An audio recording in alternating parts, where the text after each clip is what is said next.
Happy Mother's Day Sunday, everybody. I am working on a new bag design. I got my Tula Pink Everglow. This lion print is, I think, my absolute favorite print of anything I can remember that I've seen in a long time. And I'm using my Bernina Q24 long arm. I've had my long arm for a little bit. I haven't had much opportunities to use it a lot. So I'm still learning the process of figuring out the software. I had a long arm before I had this one, and that long arm was, let me just say, you get what you pay for. I bought an inexpensive machine, and I struggled with it, and I hated that machine. But this machine, this is like the Cadillac of long arms, and I absolutely love my Bernina. But it's been a little bit of a learning curve trying to learn how to use the software. So when you're doing an edge-to-edge design, like I'm doing, you know, kind of here where you want the design to go through the whole quilt from edge to edge, I had a little bit of a struggle with trying to figure out how to set, you know, each row, because, you know, you'll quilt a row, maybe two if you can get 2 rows in, and then you'll stop and you'll set the machine up to quilt your next row. And there's not a lot of videos out there to show you how to set your designs and set, you know, get your machine set. Now I've got to advance this quilt, I only have this much left. It's just a small piece of the bag that I'm doing, but I need to get this advanced so that I can reset for continuing to sew. So let me do that really quick, and then I'll show you how to set this up on the machine. Get this advanced so I can do probably the final row on this. Should be able to get the final row in here. So when I'm getting ready to, let me tell you what I'm done with that row. So I've done the first 2 rows. So this is the problem you have. So you have your safe area of where you tell the machine where you can sew.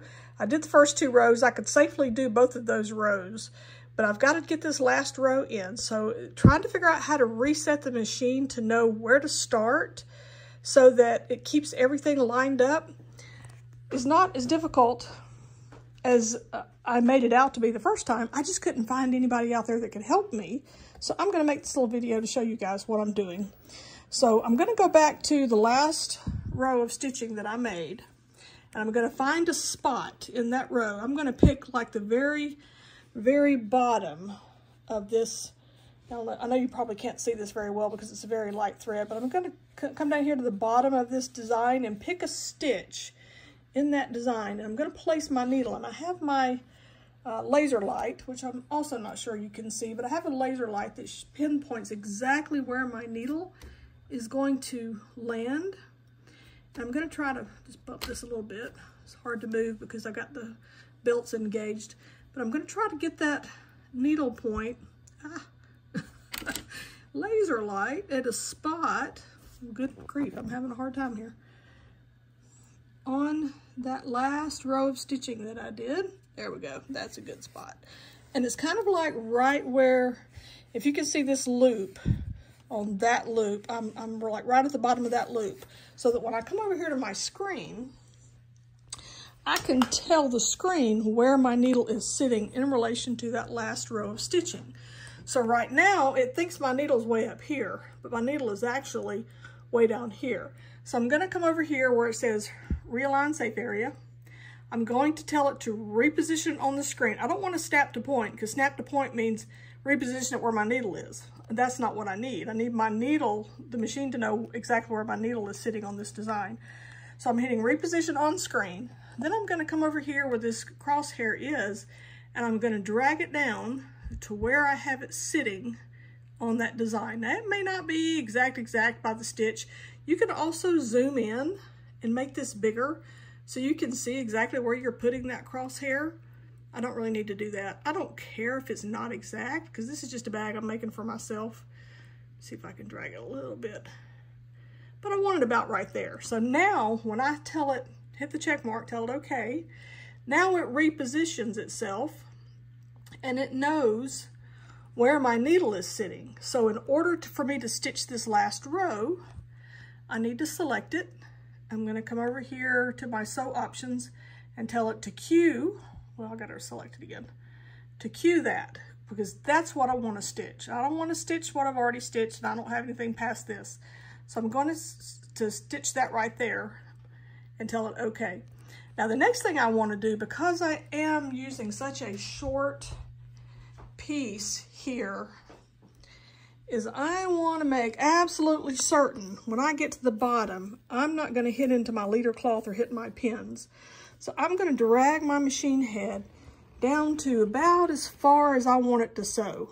I don't want to go past that point all the way across. So now I'm going to look at where on my screen it shows me that needle is, and if it's past the bottom of my design, which it is, it's way past it, then I'm good. I'm not going to be in danger of hitting my leader cloth, hitting my pins, or anything else. And because I've already told it where my needle was and I've already set my position, I'm actually ready to just tell it, let's go. And it will move itself back to the starting point because it knows where my design is sitting, where my needle is sitting. So I'm going to tell, let's go. I'm going to tell it I want to start at my starting point, and now it's going to move that machine head, which it did it that fast before I could get over here to show you. It moved that machine head to where my starting point needs to be.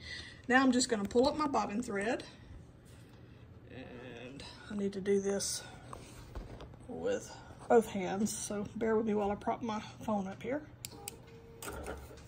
Pull up my bobbin thread. Oops, I missed it. Do that again. There you are.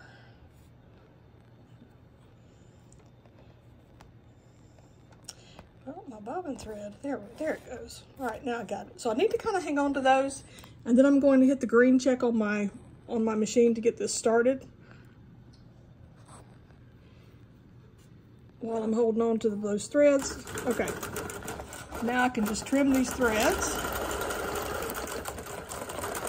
and let it do that last row of stitching. Now I know I have a good little section here where I'm not going to have any stitching. I have a couple of choices. I can try to pre-motion just some stitching into that, or I could come back and add like a half of a loop to get a half of a loop in that section.